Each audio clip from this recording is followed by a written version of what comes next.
सो hey guys, good morning. सो आज हमारा है डे 3 ऑफ वियतनाम एंड ये स्टार्ट होता है सुहाने ब्रेकफास्ट के साथ। मैं खा रही हूँ, आप देख सकते हो, ठूस रही हूँ।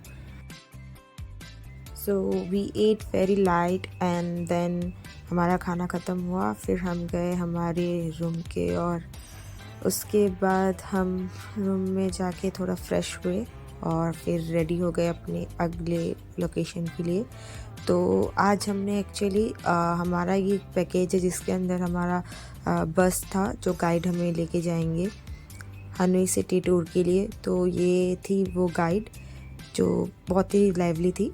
एंड देन हम लोगों को पगोड़ा टेम्पल के नियर बाय लेक जो है उसके वहाँ पे स्ट्रीट वेंडर्स लोग बैठे हुए थे। तो ये यहाँ पे थोड़े से हम गए, हमने यहाँ पे कूल चीज़ें देखे, थोड़ा सा यहाँ का व्यू नज़ारा जो भी हो रिकॉर्ड करने की कोशिश की मैंने और मेरे असिस्टेंट मेरे भाई ने। जो गाइड थी वो हमें बता रही थी कि पगोड़ा टेम्पल एक्चुअली क्या है और कितना टाइम हम वहाँ पे स्पेंड कर सकते हैं एंड देन हमारा मीटिंग पॉइंट। तो गाइस, पगोड़ा टेम्पल एक लाइक मल्टी पिरामिडल स्ट्रक्चर होता है जो कि ज़्यादातर ईस्ट और साउथ ईस्ट एशिया में लोकेटेड होता है, जहाँ पे बुद्धिज़्म कल्चर ज़्यादा होता है। तो ये वाला पगोड़ा टेम्पल बाकी पगोड़ा टेम्पल से डिफरेंट है क्योंकि बाकी पगोड़ा टेम्पल में लोग जाते हैं यूजुअली फॉर पीस, बट इस वाले पगोड़ा टेम्पल में लोग आते हैं to pray for their future and success. We have many pagodas, and this one is very special in Vietnam. So when we go to the pagoda, we pray for the peaceful time. But when we go to the temple, we pray for the successful in the future. And the tree here, we call the Buddha tree. That is a gift from the Indian president in 1959. 1959, the president in the India. They came in here and they gave to Vietnam.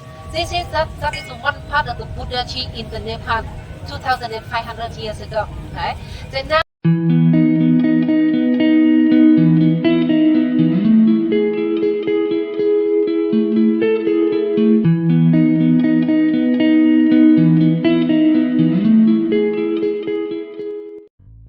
तो ये अब हम उतर रहे हैं हमारे next location में। ये यहाँ का फेमस फाइन आर्ट्स गैलरी है जहाँ पे आप देख सकते हो ब्यूटीफुल क्राफ्ट्स किए गए हैं and these all are made up of threads. You can see over here the girl doing, the boys doing as well. So यहाँ पे थ्रेड्स से ये लोग इतना ब्यूटीफुल आर्ट वर्क डिज़ाइन करते हैं। फिर हमको दिखाया उनका tailor made designs, their very special traditional dresses. So they were beautiful. बहुत वेराइटीज़ भी थे, बहुत प्रिटी थे इनके traditional dresses. So dress gallery के बाद उनका आता है चॉकलेट और स्वीट्स गैलरी। तो उन्होंने अपना लोकल चॉकलेट टेस्ट करवाया हमें। उसके बाद फिर हम गए वैन म्यू, जो कि लिटरली ट्रांसलेट करता है temple of literature. So temple of literature इसका नाम इसलिए दिया गया क्योंकि ये वियतनाम का फर्स्ट नेशनल यूनिवर्सिटी है जो कि 1070s में बनाया गया था।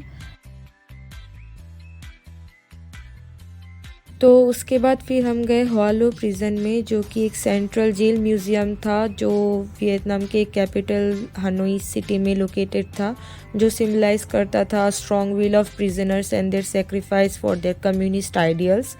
और ये एक बहुत ही इनह्यूमन प्रिजन था क्योंकि टेरिफाइड पनिशमेंट्स थे यहाँ पे।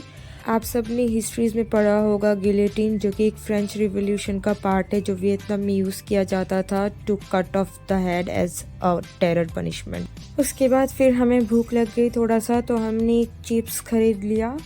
फिर चिप्स खाते खाते हम बस में गए और फिर हमको हमारे लोकेशन में उतार दिया गया। फिर हमने वहाँ पे पास में स्ट्रीट फूड्स ट्राई किए। देन भूख लगी थी तो कप नूडल्स ले लिया और रूम में आके कप नूडल्स बना रही थी मैं। फिर खाते खाते सो गई। That's all about day 3 Vietnam blog. So meet you all at day 4 Vietnam blog. Till then, bye bye.